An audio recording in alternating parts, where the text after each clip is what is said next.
Okay? The significance is that what you see represents what we are. Okay? What you see out in the world is an accurate picture of humanity, you know, in the daycare or in the elementary school. You have a lot of consciousness here that has a lot to learn. And our societies, our cultures, our governments all reflect who we are as a people. So you see all that violence and you see all that crime and you see all that meanness. That's the way we are. That's the level at which consciousness is here on this plane. And so that's what we get. And when you get a mob together, you know, you get the mob psychology, which means the mob acts kind of in consonance with the lowest common denominator. Well, you know, that mob thing works two ways. You get a bunch of people who are learning and growing together, and they actually help each other. You know, that's the 100th monkey thing. You know, the vibes feed each other. So you get into a group like this, and the energy's good, and you just feel the energy, and you can walk out of here and feel like you're renewed, and wow, I got hope, I'm going to do something. Well, that's because of the energy that gets going in here. You know, hopefully a week later you'll still feel that way. But the opposite works as well. Fear gets passed around in the land, you know. Governments like to create fear in a population because it makes the population easy to control. Fear is a handle by which anyone can be controlled. If you're fearful of something, you're easy to control. All you have to do is manipulate that fear.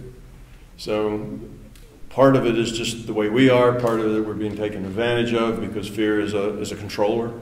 But you know, we couldn't be taken advantage of if we were fearless. We couldn't be taken advantage of if we were grown, if we were loving and all those things. So it reflects us. So why is it so bad? Because that's the way we are, humanity. That's the level we're at. Now, rather than being disgusted with people and with humanity, you need to say that they're all doing the best they can with what they have. They're just not that grown yet. They don't see big pictures, and they're struggling in little pictures, and they haven't got to the point where love is important in their life yet, or that they know it. So it's just the way it is. This is a strange school that you're in. It's got a huge kindergarten. You know, it's got a smaller first grade, and it goes right on up like that. You know, it gets smaller and smaller, but it's a pyramid if you think of it that way. But the very vast number of people don't think. They just act and react. They don't learn a whole lot. They just go through life doing whatever they have to do. It's the minority that sit down and think about, well, why am I doing this? What does it all mean? You know, what's important, what's not? Why is this right and why is that wrong? You know, what's the meaning of life anyway? Now, probably all of you think like that because otherwise you wouldn't be here. But the average person doesn't really think like that. And if you try to ask them those questions, they'll change the subject, turn you off, go watch TV, do something else because they're just not interested.